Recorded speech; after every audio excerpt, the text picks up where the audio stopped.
Real people, radical faith, eternal impact.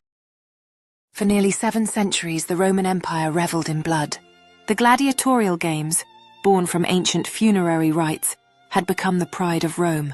In vast arenas, men fought beasts, slaves fought soldiers, and captives fought each other, all to amuse the crowds. What began as ritual became addiction. The Colosseum could hold 50,000 souls, roaring as human lives were sacrificed for sport. It is said that 500,000 people perished in these games. Prisoners of war, slaves, and the poor became fuel for an empire's entertainment. Even children and the elderly were not spared from the crowd's appetite for violence. Though the empire had embraced the name of Christ, the heart of Rome was still chained to its cruelty. Faith had touched the crown, but not yet the culture, and so the Colosseum roared on. Far from the noise of empire, in the rocky lands of Asia Minor, lived a humble monk named Telemachus. He lived in stillness, tending a small garden, fasting, praying, and living only for Christ. He belonged to a generation of desert monks who believed the truest way to serve God was to withdraw from the world, to battle not men, but sin. His days were filled with scripture, silence, and solitude.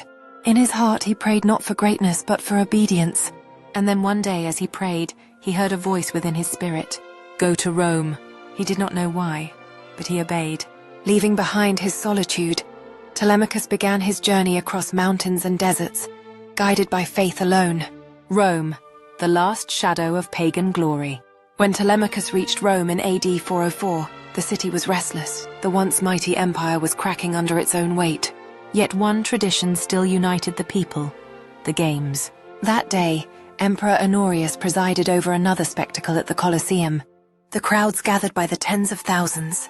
Trumpets sounded. 2 gladiators raised their weapons, waiting for the emperor's signal.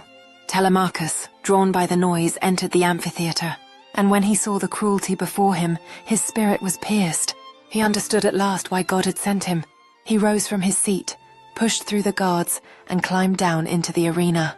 Standing between the combatants, he stretched out his hands and cried, "In the name of Christ, stop this!" The crowd fell silent in confusion, then erupted in rage. "How dare he interrupt the games!" they shouted. Some mocked, others threw stones. Still Telemachus stood firm, his voice unwavering. "Do not repay death with death. In the name of the living God, stop this!" One stone struck his head, another his chest. He fell to his knees, whispering a prayer. And then, upon the sand soaked in blood, Telemachus was struck down. For the first time in centuries, the Colosseum fell quiet. When word reached Emperor Honorius, he was overcome with grief and conviction. A Christian monk,